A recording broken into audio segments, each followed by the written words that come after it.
guys, it's Quisha from O Sugar, and today I'm going to show you how I made my disco party birthday cake.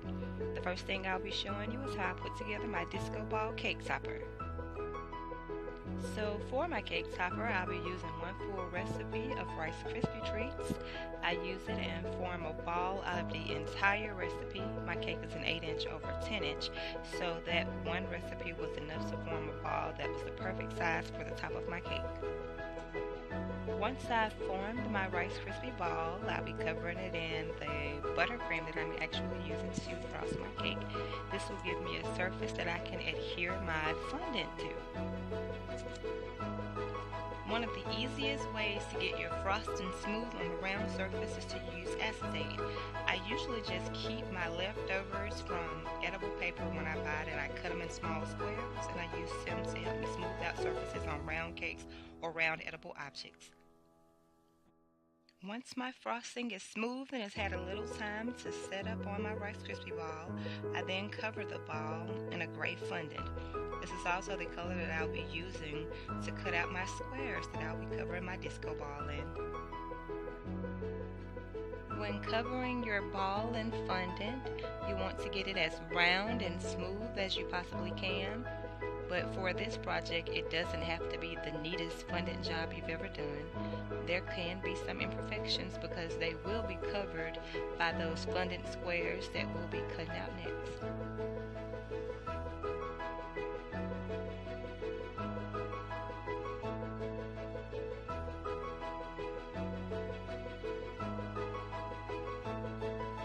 To make my squares for my disco ball, I'll be using a square-shaped plunger, and again that gray fondant that I used to cover my Rice Krispie treat ball in.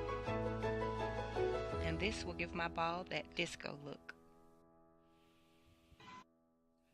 Having a plunger for projects like this is a great investment. It can be very tedious trying to cut 1,000,001 squares out with a knife or pizza cutter. This just makes it a tad bit easier.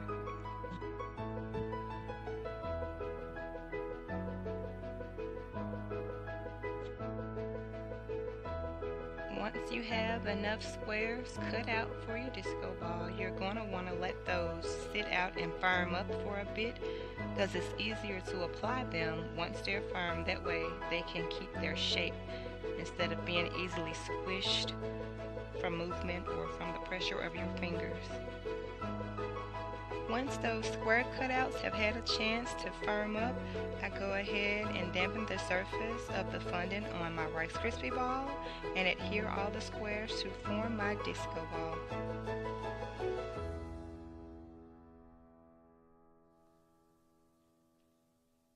So that my ball can look like an actual disco ball, I add a little sparkle to it using the Rokelm silver, and it gives it that extra shine.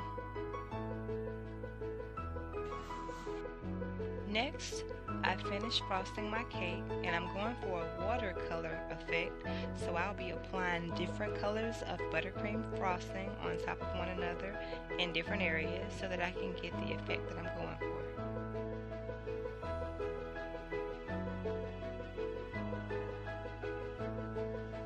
I always use a bench scraper to smooth out the frosting on my cakes.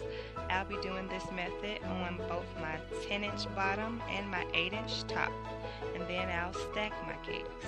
And there you have it, my cake is ready to decorate. The first thing I'll be adding to my cake will be some 24-karat gold leaf, and this will add a little sparkle and extra detail to my cake.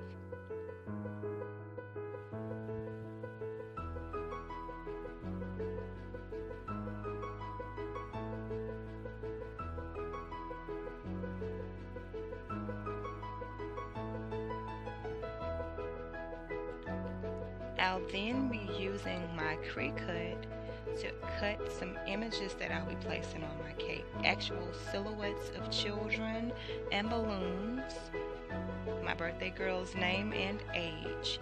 I'm using the Cricut to cut out black frosting sheets, and this will create the party theme on my disco party cake.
Now that I've created my entire party scene on my cake, the final step will be to top it off with my shiny disco ball.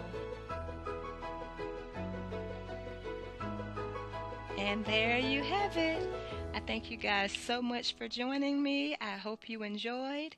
Catch us in our upcoming videos where we'll complete some more of our cake designs and also some upcoming tutorials. Bye!